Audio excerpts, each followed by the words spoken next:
Plastik. Dunia membuang 5 triliun sampah plastik setiap tahunnya. Menurut World Economic Forum, Indonesia menduduki peringkat kedua sebagai penyumbang sampah plastik terbesar setelah Cina. Hasil survei menunjukkan sampah plastik di Indonesia dapat mencapai 64 juta ton per tahun. Menindaklanjuti permasalahan tersebut, perlu adanya alternatif dalam mengurangi penggunaan plastik. Salah satunya adalah dengan mengembangkan edible film.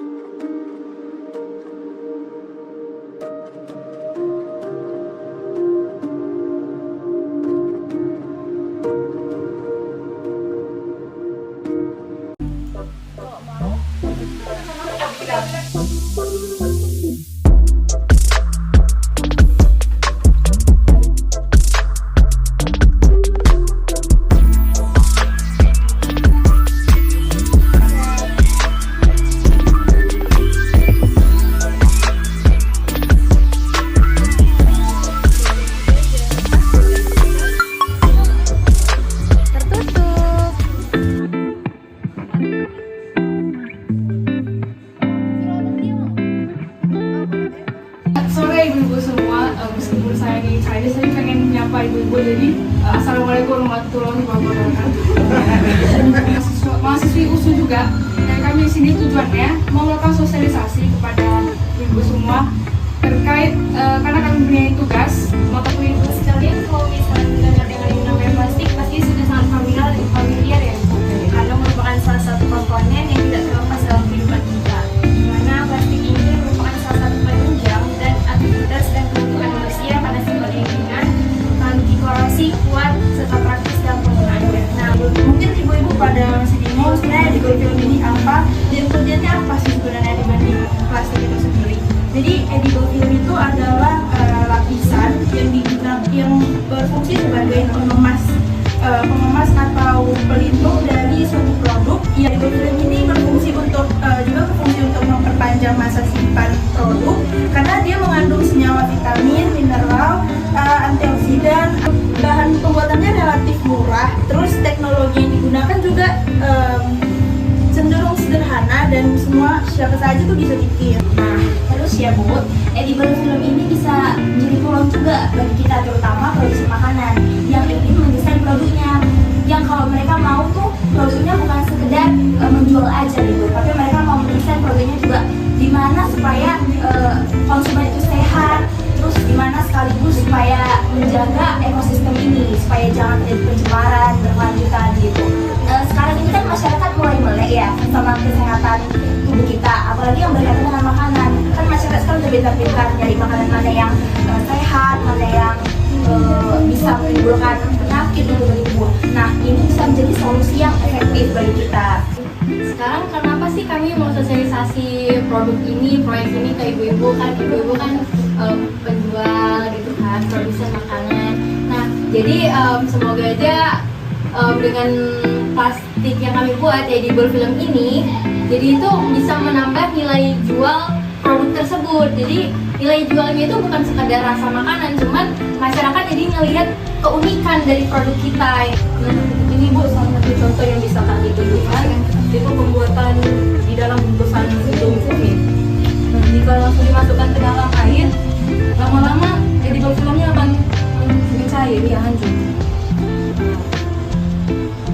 Dan ini edible film ini Bu, walaupun apa, dia tuh nggak bisa mengubah rasa produk kita, tidak bisa habis itu kayak ngasih warna apa gitu, nggak langsung hancur kalau pakai plastik ya kan. Nah, kalau pakai plastik sendiri ini kayak nambah sampah untuk lingkungan gak sih ya kan Bu. Nah, itulah kenapa kami ingin menjelaskan mengapa proyek kami ini. Baiklah, kami sudah berada di penghujung sosialisasi. Di sini saya akan mewakili teman-teman saya memberikan kesimpulan dari sosialisasi kami ini. Jadi kami mengharapkan agar pada semua masyarakat, terutama para produsen makanan, untuk dapat meningkatkan kesadaran tentang buruknya penggunaan plastik Jadi melalui sosialisasi ini diharapkan menjadi sarana upaya meminimalisir penggunaan plastik dan juga dapat melihat keefektifan edible film sebagai bahan penggantinya. Itu memang untuk makanan yang kayak gini, makanan yang lain nggak bisa. Gelatin itu sebenarnya dibuat untuk es krim, Bu. Kayak Agar-agar es krim untuk mengeratkan. Jadi kayak jadi campurkan untuk misalnya kalau kita buat kue bisa dimakan itu langsung. Iya, bisa Bu. Kalau sebelum jadi plastik gimana bentuk asalnya? Bentuk asalnya itu bubuk. Mana coba? Ada. Nih dia kayak bubuk kayak Jadi semangat orangnya. Nah, dia jadi dari bubuk, habis itu dibuat itu dipanaskan kan. Jadi kalau hitungannya itu ya.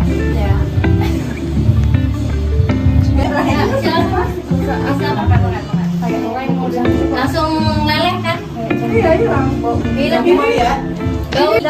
Masalahnya kan gelatin ini kan ada yang halal dan nggak halal. Kalau misalnya untuk kemasan yang frozen food itu kan kita maunya yang halal kan. Dari mana kita tahu itu halal atau nggak halal? Gitu? Biasanya di komposisinya sebenarnya gelatin kan terbuat dari lemak hewan. Iya. Nah, dia ada yang dari yang nggak halal dari Iya, buah, ada yang dari 80% sapi. yang saya tahu itu gelatin kan nggak halal gitu. Nah, dia ada yang dari sapi, mungkin bisa dicari dari gelatin yang berbahan dari sapi. Bisa dicari juga. Tuh yang saya tahu. Hasilnya, Bu. Terima kasih untuk kesempatan ini kami bisa mensosialisasikan proyek kami. Kalau misalnya ada kesalahan mohon dimaafkan ya, Bu. Terima kasih banyak. Terima kasih. Kesimpulan yang dapat diambil dari proyek yang telah dilaksanakan dapat dihubungkan dengan mata kuliah Sosiologi Ekonomi pada Teori Produksi, yang mana penggunaan edible film ini tidak hanya memiliki nilai guna untuk kesehatan dan lingkungan, namun juga memiliki nilai tukar di pasar. Penggunaan edible film sangat menguntungkan bagi produsen makanan dan dapat menjadi peluang bisnis karena dapat menambah nilai jual pada produk. Sebab produk yang dihasilkan akan menimbulkan kesan adanya kepedulian produsen terhadap kesehatan dan lingkungan.